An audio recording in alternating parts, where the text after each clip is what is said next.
So ito, meron nag-request sa atin na i-flex daw yung dalawang carb na flat, 28mm. Ayan, same 28mm yan. Ito yung, sabihin na natin old version mga boss ng pitch bike carb. At ito naman yung new version. So ganun na lang para mas madali. Ito kasi yung pitch bike diamond na. So ito naman yung dati pa na carb talaga ni pitch bike mga boss. So sa mga interesado dyan, mag-carb din dyan. Ang size pala nito is 28mm mga boss. Bali, ito din 28mm kasi yun yung kanyang request 28. At actually meron din tayo nito sa 30mm mga bossing, 28 at saka 30mm. At ito naman yung meron din tayo nito sa ibang size na tulad ng 30, 32 at saka 34. So ito siya mga boss. So ito, sabihin na lang natin na old version para mas madali. Kasi ito naman talaga yung dati pang carb ni pitch bike mga boss. At ito naman yung bago ngayon, pitch bike diamond. Yan. Same 28 size yan mga boss, 28mm. Pero meron din tayong 30, 32 at saka 34 nito. Pero dito hanggang 28 at saka 30 lang dito. So ito, buksan natin para inyo din makita sa mga interesado din mag-carb nito. Mag-carburetor. Ito kasi talaga, dati pa tong carb na to. At marami nang gumagamit nito mga boss. Kasi ito talaga yung pinakaunang carb. Ayan, napakaganda yan mga bossing. At saka mura lang din kasi to.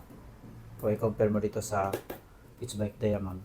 So, meron na siyang manifold clip at saka yung kanyang hose. So dito naman sa old sa new version ni pitch bike. Ayan. Meron siyang kasamang kits. Ito. Ayan.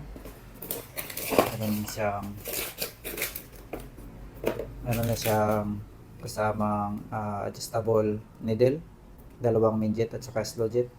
At ang number naman ng kanyang slow jet 42 at saka 40. Sa minjet naman 115 at saka 120 mga bossing.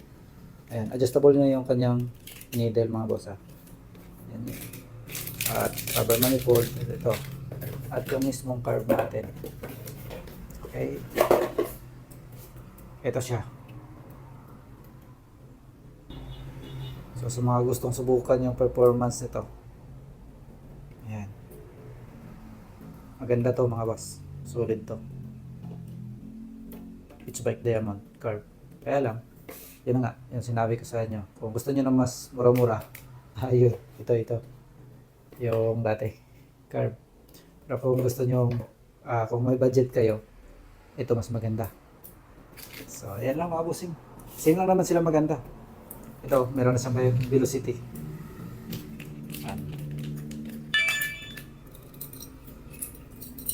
Sige po sa inyo yung kanyang piston. Ayan. Ganda, solid yan mga boss. Pitch bike na yan mga. Ayun lang mga bossing, abang-abang sa mga paparating pa na parts para sa ating mga motor. Sa mga di pa nakapollow, kung interesado kayo ma-update, pwede nyo kayo follow mga boss.